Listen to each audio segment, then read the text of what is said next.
அல்ஹம்துலில்லாஹ் அஷ்ஹது அன் லா இலாஹா இல்லல்லாஹ் வஹ்தஹு லா ஷரீக லஹு. புகழ் அனைத்தும் அல்லாஹ்வுக்கே. அந்த அல்லாஹுவை தவிர வேறு தெய்வங்கள் இல்லை என்று நான் சாட்சியம் பகர்கின்றேன். நாம் வழிபடக்கூடிய அந்த அல்லாஹ் ஒருவராகவும் தனித்தவராகவும் இணைகள் அற்றவராகவும் நம்முடைய படைப்பாளராகவும் படைத்தவற்றை பாதுகாக்கக்கூடியவராகவும் பரிபக்குவப்படுத்தக்கூடியவராகவும் இன்னும் நம்முடைய பிரார்த்தனைகளுக்கு பதிலளிக்கக்கூடியவராகவும் நம் அருகில் இருப்பவராகவும் இருக்கின்றார். அத்தகைய நம்முடைய மகத்தான இரட்சகரை இங்கே நாம் நினைவு கூறுவதற்காக, அவரை போற்றி புகழ்வதற்காக, அவரை வழிபடும் முகமாக இந்த வலைதள வகுப்பிலே நாம் அனைவரும் ஒன்று குழுமியிருக்கின்றோம்.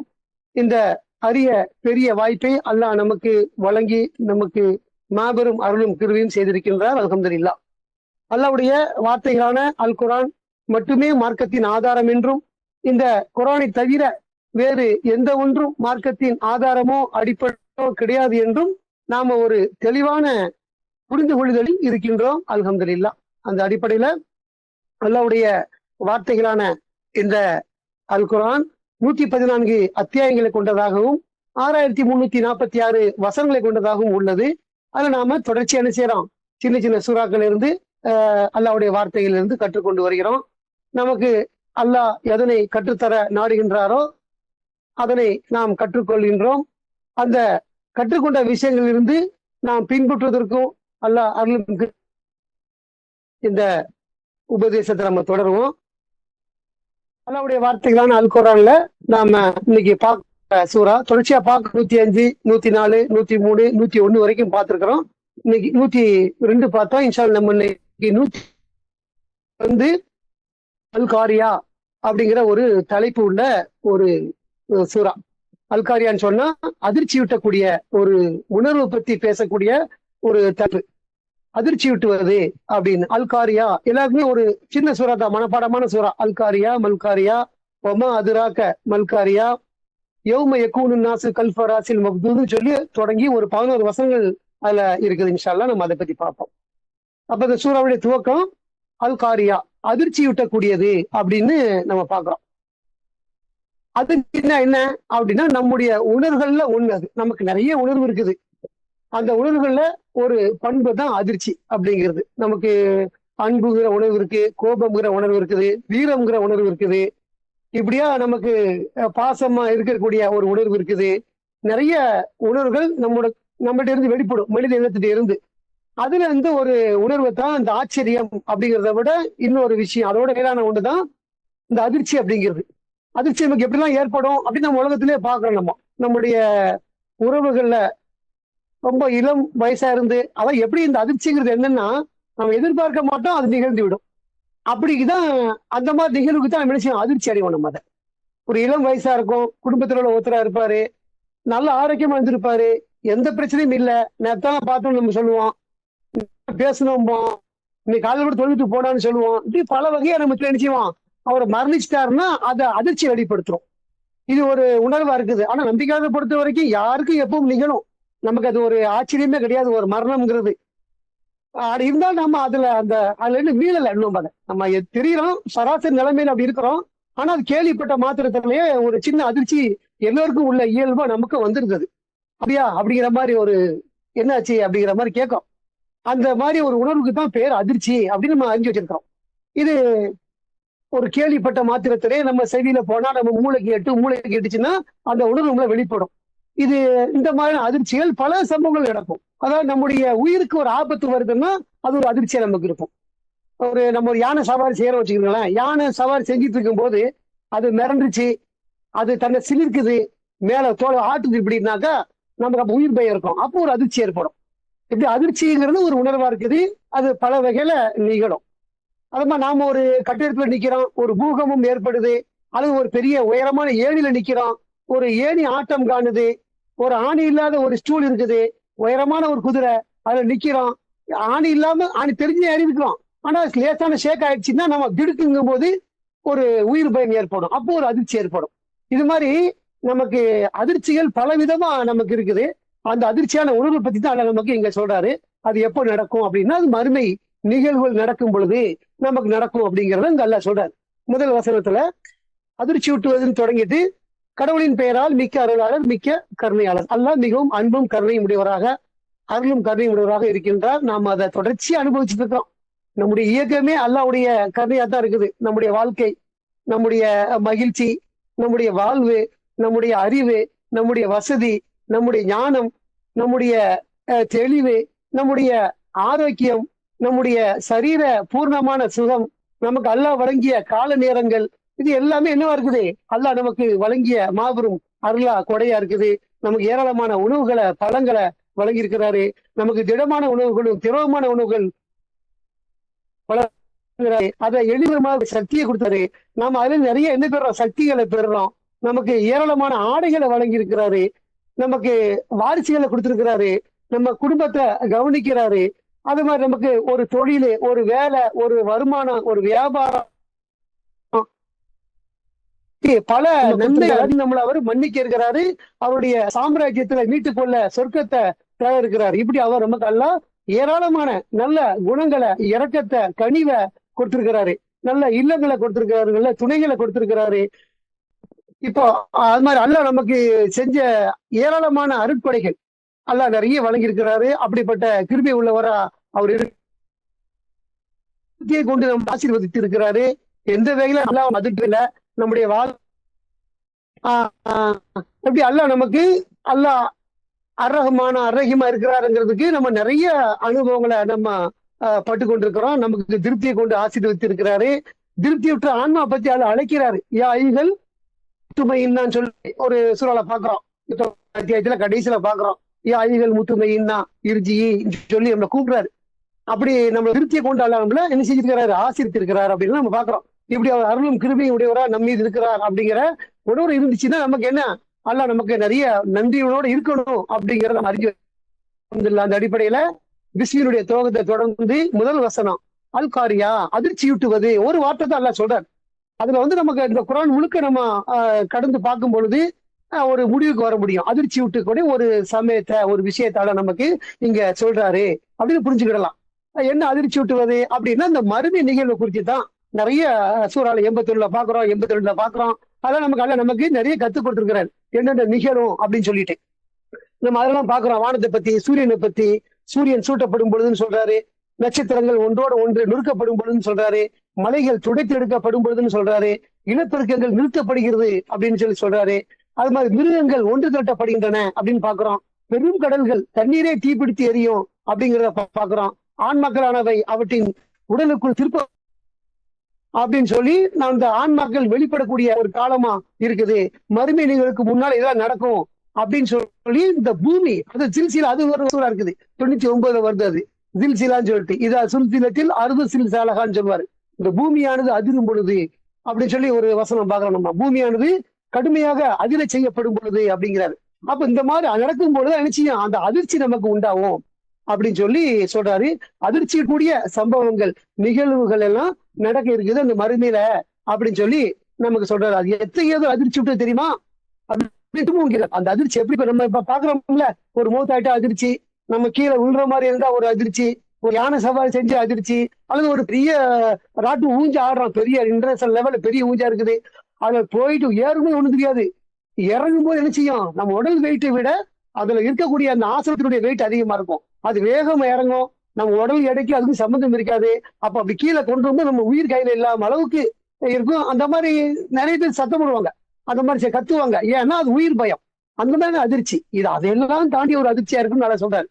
எப்படிப்பட்ட தெரியுமா? நீ அதிர்ச்சி விட்டுன்னு சொன்னா போதும். ஆனா எப்படி எல்லாம் சொல்றாருன்னா அந்த விஷயத்த எத்தகையது அதிர்ச்சி விட்டது தெரியுமா அப்படின்னு கேட்கிறாரு. அதிர்ச்சி விட்டது என்றால் என்னவென்று உமக்கு ஏதேனும் தெரியுமா? திரும்ப 3 வசனங்கள் சொல்றாரு அதிர்ச்சி விட்டதை பத்தி. அது எத்தகைய தெரியுமா? பயங்கரமா இருக்கும் அப்படிங்கிறார். சாதாரண நீங்க இதெல்லாம் அனுபவிச்ச அதிர்ச்சி தானே. நம்ம இந்த உலகத்துல பார்த்த எல்லா அதிர்ச்சிகளுமே நம்ம அனுபவிச்ச அதிர்ச்சிகளா இருக்குது. ஆனா அதை பொறுத்த வரைக்கும் இருமாதான் நாம காணக்கூடிய ஒரு அதிர்ச்சியா இருக்குது. அது மிக கடுமையா இருக்கும் அப்படின்னு சொல்லி நமக்கு எல்லாம் சொல்றாரு. அந்த அதிர்ச்சியை நம்ம காணும் பொழுது மனிதனை பொறுத்த வரைக்கும் அப்பதான் அவன் கேட்கிறான், எதிர்பார்க்காத அவன் கேட்கிறான், என்னாச்சு அப்படிங்கிற மாதிரியான கேள்வியை கேட்கிறான். வசனம் 3 அதிர்ச்சி ஊட்டுவது என்றால் என்ன என்று உமக்கு தெரியுமா அப்படின்னு கேள்வி அல்ல வைக்கிறேன். நம்ம பொதுவாக படிச்சிருக்கிறோம் குரானை பொறுத்த வரைக்கும். அல்ல ஒரு கேள்வி கேட்கிறாருன்னா அதை நம்ம கத்துத்தர போறான்னு அர்த்தம். நம்ம கற்றுக் கொடுக்கும் முகமா தான் அந்த கேள்வியை கேட்கிறாரு. நமக்கு எதுவுமே தெரியாது. அதை கற்றுக் கொடுத்தது தவிர எந்த ஒரு விஷயம் நமக்கு தெரியாது. அப்போ அவர் தெரியுமா அப்படின்னு கேட்கிறாருன்னா அதை சொல்ல போறாருன்னு அர்த்தம். நம்ம அந்த இடத்துல அண்டர்ஸ்டாண்ட் பண்ணிக்கிறோம். அப்ப அதை பத்தி பின்னால சொல்லுவாரு, நம்ம அதை புரிஞ்சுக்கிடுவோம் அப்படின்னு சொல்லிட்டு. அப்ப அதை பத்தி சொல்லும் பொழுது அதுதான் பட்டாம்பூச்சிகளின் கூட்டங்களை போல் மனிதர்கள் வெளிவருகின்ற நாளாகும் அப்படிங்கிற இந்த மறுமை நிகழ்வை தான் அல்ல நமக்கு அதிர்ச்சி ஊட்டக்கூடிய நிகழ்வை நமக்கு சொல்றாரு. அந்த நாள்ல மனிதர்கள் எப்படி வெளியே வருவாங்கன்னா இந்த பூமியில இருந்து பட்டாம்பூச்சிகளை போல வெளியக்கூடிய நாளாகும் அப்படிங்கிறார். அந்த நாள்ல தான் இதெல்லாம் நிகழ போகுது, அதுதான் அதிர்ச்சி ஊட்டக்கூடிய நாளா இருக்குது அப்படிங்கிறார். பட்டாம்பூச்சிகளை போல ஏன் அல்ல ஒரு உதாரணமா சொல்றாருங்கிறத ரசாத் நமக்கு ஒரு விளக்கம் சொல்லியிருக்கிறார். இந்த பூமி மனிதர்கள் வாழக்கூடிய பூமியா ஒட்டுமொத்த 2680 வரைக்கும் அழிவுகாலம் வரைக்கும் வரக்கூடிய மனிதர்கள் வாழக்கூடிய பூமியா இருக்குது. அதுல இறந்த மனிதர்கள் போக இருக்கக்கூடிய மனிதர்கள் இருக்கக்கூடிய இடமா இருக்குது. ஒட்டுமொத்த மக்களும் மயக்கமுற்று திரும்ப வந்து மூச்சையாகி எல்லாரும் ஒரு சேர உயிர் தொடுத்து எழுப்பப்படும் பொழுது என்ன நிகழும் அப்படின்னா இந்த பூமியில இடம் காணாது. இடம் காணாம இருக்கும் பொழுதுதான், ஏன்னா ஆதம் காலத்துக்கு வந்தவங்கல்ல இருக்கிற மக்களே ஃபுல் டைட்ல பூமி ஆக்கிரமிச்சிருக்கிறாங்க. எல்லாம் அடக்கப்பட்ட மக்களும் அது இருக்கிறாங்க. இவங்களும் மூர்ச்சையாகி உயிர் பெற்று வெளியே வர போறாங்க, அவங்களும் வெளியே வர போறாங்க. ஒட்டுமொத்த மக்கள் வெளியே வரதா இருந்தா இந்த பூமியினுடைய பரப்பளவு காணாது. அந்த அடிப்படையில் என்ன நடக்குதுன்னா பட்டாம்பூச்சிகளை போல வெளியே வருவாங்க, அவங்க பறந்து கொண்டு இருப்பாங்க. அப்படி அதே போலங்கிற உதாரணத்தை நமக்கு அந்த ஒரு விஷயம் ரசாத் சொல்றாரு. அந்த அடிப்படையில நம்ம அதை புரிஞ்சுக்கிறோம். எப்படி பட்டாம்பூச்சிகள் கூட்டங்களை போல மனிதர்கள் வெளிவருகின்ற நாளாகும். அந்த நாள் ஒரு பேர் அதிர்ச்சியாக இருக்கும், அதாவது அதிர்ச்சியிடக்கூடிய ஒரு நாளா இருக்குங்கிறத நமக்கு சொல்றாரு. அதுக்கப்புறம் தொடர்ச்சியா என்ன சொல்றாரு, அந்த நாளை பொறுத்த வரைக்கும் மலைகள் பொதி போன்ற கம்பெனியை போல் ஆகிவிடுங்கிறார். மலைன்னா என்ன, நம்ம பெரும் மலைகள் பாக்குறோம்னா மவுண்டெயின்ஸ். அந்த மவுண்டெயின்ஸ் எல்லாம் அதுதான் உலகத்திலே உறுதியான பெரிய படைப்பு. நம்ம பாக்குற படைப்புகள்லயே மிருகங்களை பொறுத்த வரைக்கும் யானை பெருசா இருக்கலாம், மனிதனை பொறுத்த வரைக்கும் 8 அடி மனிதன் பெருசா இருக்கலாம். அந்த மத்த படைப்புகளை பொறுத்த வரைக்கும் பெரிய படைப்பு எதனாக பெரும் மலைகள் தான். தொடர்ச்சியான மலைகள் இருக்கும், பெரும் மலைகளா இருக்கும், அதை கடக்கிறது கஷ்டமா இருக்கும். இமயமலைன்னு சொல்றோம், அதனுடைய உயரம் மிக பெரியதுன்னு சொல்றது. இப்படியா மலைகள் தான் பெரிய படைப்பா இருக்குது. அந்த மலை தான் கனமான ஒரு படைப்பாவும் இருக்குது. அந்த படைப்பை எப்படியாவும் சொல்றாருன்னா அல்ல சொல்றாருன்னா பொதிகளற்ற ஒரு எடையாக. பொதிகள்லாம் என்ன தெரியுமா, பொதிகள்லாம் பெருசா இருக்கும் பாக்குறதுக்கு, ஆனா எடை இருக்காது. இந்த பொதி மூட்டைன்னு சொல்றோம்ல, ஆதுகள்லாம் நம்ம தேவையில்லாத குப்பைகள்லாம் கட்டிட்டு போடும்போது அது மிதந்து போயிட்டு இருக்கும். ஏன்னா பொதி அப்படின்னு சொல்லுவோம் அந்த விஷயம். அதைத்தான் அல்ல அங்க போய் சொல்றாரு, பொதிகளற்ற எடைகளை குவியல் ஆயிடுங்கிறாரு. இங்க பொதிகளாகங்கிறாரு மலையை பத்தி. எடைகள் அதுக்கு இருக்காது அப்படிங்கறத நமக்கு அல்ல இங்க சொல்றாரு. அந்த மலையே எடை இருக்காதுன்னா அப்ப என்ன அர்த்தம்னு புரிஞ்சுக்கணும் இந்த இடத்துல. அப்போ பூமியில ஒரு ஈர்ப்பு சக்தியோட வாழ்ந்துட்டு இருக்கோம். நம்ம நிக்கிறோம், நடக்கிறோம், உட்காரோம், படுக்கிறோம், இயங்குறோம், எல்லாமே எப்படி இந்த ஈர்ப்பு சக்தியில தான் பொருள் உட்கார்ந்து இருக்குது. ஈர்ப்பு இல்லைன்னு சொன்னா எந்த விஷயமும் நடக்காது. அப்ப மலைகள்லாம் பூமி துண்டு துண்டா தகர்க்கப்படும் பொழுது என்ன, பூமியே இல்லை. இப்ப மலை எப்படி இருக்கும் அந்த இடத்துல, மலை பொருளா இருக்கும், ஈர்ப்பு இல்லைன்னு சொன்னா இடம் இருக்காது. அப்போ ஒரு பொதியா அது மாறிடுதுங்கிற சொல்றாரு.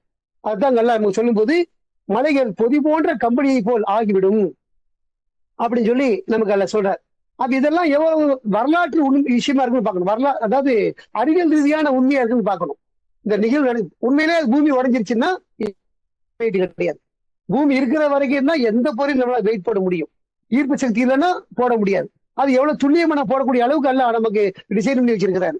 ஆக அந்த அதிர்ச்சிட்டக்கூடிய நாள்ல மலைகள் பொதி போன்ற கம்பெனியை போல் ஆகிவிடும். அந்த சமயத்துல எவருடைய எடைகள் கனமானதாக இருக்கின்றதோ அவரை பொறுத்தவரை அவர் மகிழ்ச்சியானது ஒரு நிரந்தர வாழ்வு நடத்துவார் அப்படின்னு சொல்லி சொல்றார். எவருடைய எடையும் நல்லா சொல்றார். அந்த எடை என்ன எடை அப்படிங்கிறது நாம இப்ப புரிஞ்சிருக்கிறோம். நம்முடைய ஆன்ம எடை அப்படின்னு சொல்லிட்டு. மனிதன்ல இடையில பெருசு இருப்போம், மனித எடை இல்லை.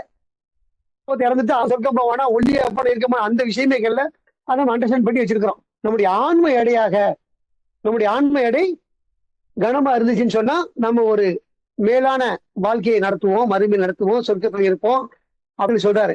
அப்ப ஆன்ம எடை நம்ம பெருசா அடைவதற்கு நம்முடைய வழிபாடு தான் என்ன செய்யுது, அதுக்கு வழிவகை செய்யுது. அல்லாவை வழிபடுகிறது மூலமாக நம்முடைய ஆன்மாவை பெருக்கிக்கிறோம். அதை நம்ம உலகத்திலே உணர்றோம். நம்ம எந்த அளவுக்கு பக்தியா இருக்கிறோமோ, எப்படி நாம வழிபாடுல குறியா இருக்கிறோமோ, அதுக்கு முனைகிறோமோ, முயற்சி பண்றோமோ, அந்த நாள் நம்ம ரொம்ப எப்படி இருப்போம்னா சந்தோஷமா மகிழ்ச்சியா இருப்போம், புஷ்டியா இருப்போம். நம்முடைய எடையுடைய வெயிட்டே நமக்கு தெரியாம இருக்கும். எந்த அசதியும் இருக்காது, கஷ்டம் இருக்காது. நம்ம உணர்றோம் அந்த விஷயங்களை. அப்ப ஆன்மா ஆரோக்கியமா இருக்கிறோம் அப்படிங்கிறதுக்கு அடையாளமா சொல்லப்படுது.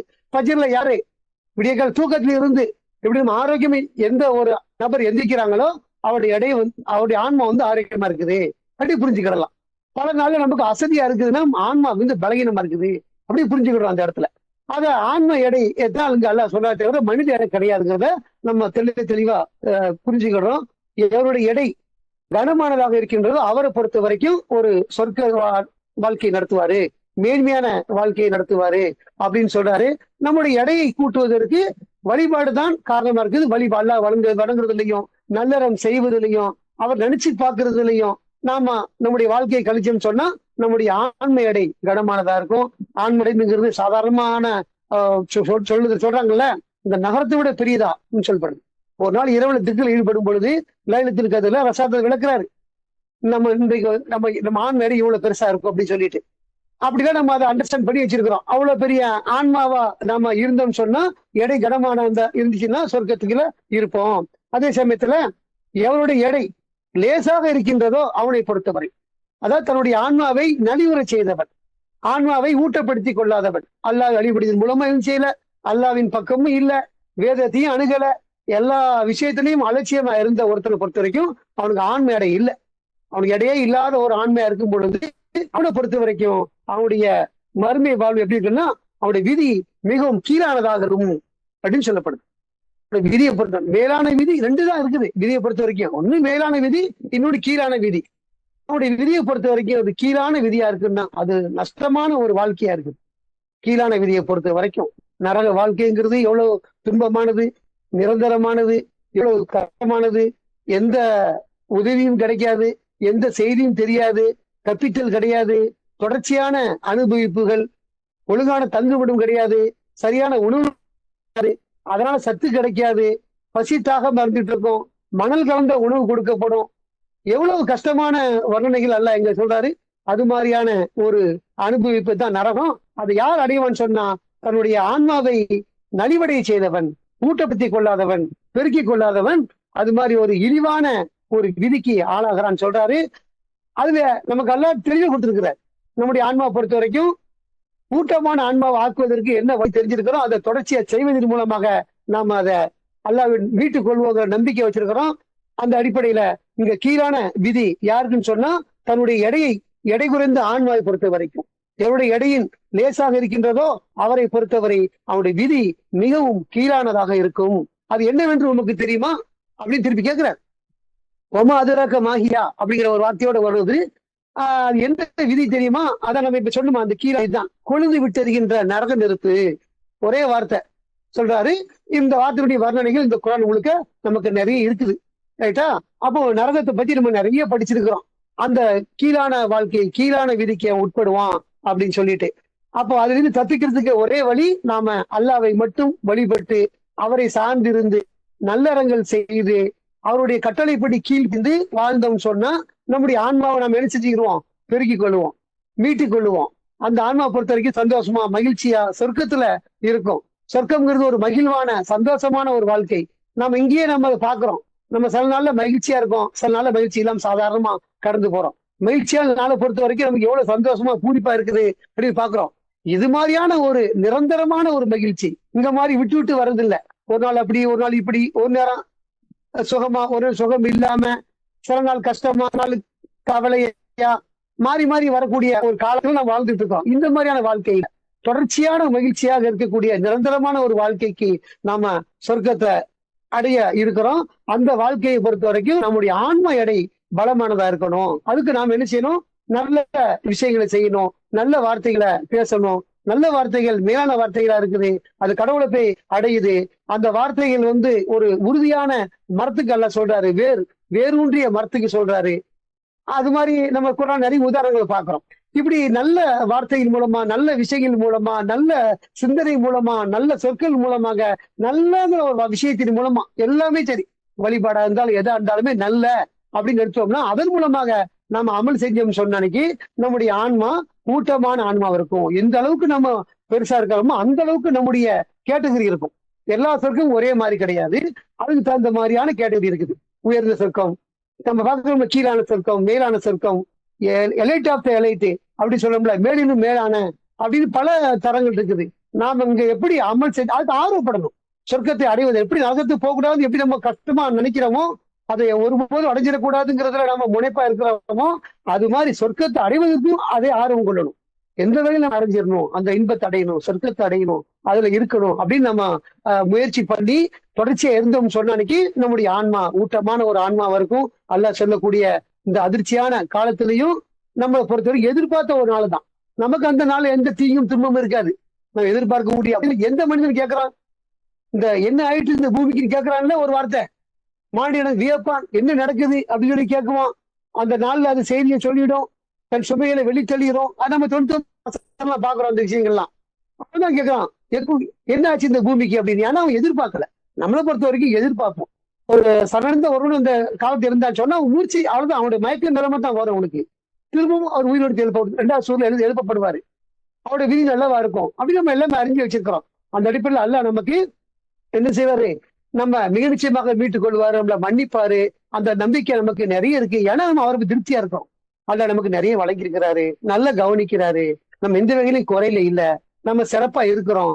இப்படின்னு பல வகையில அல்லாஹ் நம்ம மெச்சிக்கிறோம், திருப்தியா இருக்கிறோம். அந்த மாதிரி திருப்தி விட்டு ஆன்மா தான் அல்ல கூப்பிடுறாரு. திருப்தி விட்டு ஆன்மாவே அப்படின்னு சொல்லி நம்ம கூப்பிடுற சொர்க்கத்துக்கு அழைக்கிறார். ஆன்மானம் இருக்கிறோமா, நம்மளதான் நம்ம சேவை செஞ்சுக்கிறணும். நாம நம்முடைய விஷயத்தை பத்தி திருப்தியா இருக்கிறோமா, இல்ல ஏதாவது நம்ம குறைபாடோட இருக்கிறோமா, நமக்கு ஏன் அப்படி நடக்குதுன்னு நினைக்கிறோமா, நமக்கு ஏன் நல்லது நடக்கல, இதெல்லாம் நல்லது நடக்கலன்னா டைம் இருக்குன்னு அர்த்தம். அவ்வளவுதான். அது தவறி போகல, டைம் இருக்கு, இது கிடைக்கும். நாம நினைச்ச மாதிரி இது நடக்காது இல்ல, இன்னைக்கே இது நிகழல, நம்ம எதிர்பார்க்க முடியாது. எல்லாரோட அடிமையா இருக்கிறோம். அவர் நாள்தான் நடக்கும். இன்னைக்கு நடக்கலையா, இன்னொரு நாள் நடக்கும். விதியில தான் நடக்கும். அவ விதியை கொண்டு நம்ம திருப்தி அடையணுமா இல்லையா, இப்படி நமக்கு இருக்கணும். இந்த மாதிரி சுய பரிசோதனை செஞ்சுக்கணும். நம்ம அதுல நம்முடைய வாழ்க்கையில நம்முடைய நடக்கக்கூடிய விஷயங்கள்ல அதிருப்தியா இருந்தோம்னு சொன்னா அது அல்லாமல் அதிருப்தி தான் ஆயிடும். அந்த மாதிரி ஒருபோது இருக்கக்கூடாது. எப்பவுமே திருப்தியா, எந்த நேரத்துல நம்மளுக்கு முகத்து வந்தாலும் நாம் நம்முடைய ரட்சகர் மேல திருப்தியா இருந்தோம்னு சொன்னா நம்முடைய ஆன்மா சொர்க்கத்துக்கு தகுதியா இருக்குது அப்படின்னு நம்ம புரிஞ்சுக்கிடலாம். நாம இப்ப வார்த்தைகள் இன்னும் வளமானதா இருக்குது. நம்ம தொடர்ச்சியா இதனுடைய விஷயங்களை இன்னும் அடுத்தடுத்த அமர்வுகள் இதே சுறாவை திரும்ப வெவ்வேறு கோணங்கள்ல பார்ப்பதற்கு எல்லாம் கிருபையும் சேவராகன்னு சொல்லி இந்த உபதேசத்தை நிறைவு செய்வோம். வார்த்தையின் பூரணித்தும் அல்லாவுக்கே. மாஷா அல்லா, லா குவத்தை இல்லா பில்லா, அல்ஹம்துலில்லாஹ். ஸலாமுன் அலைக்கும்.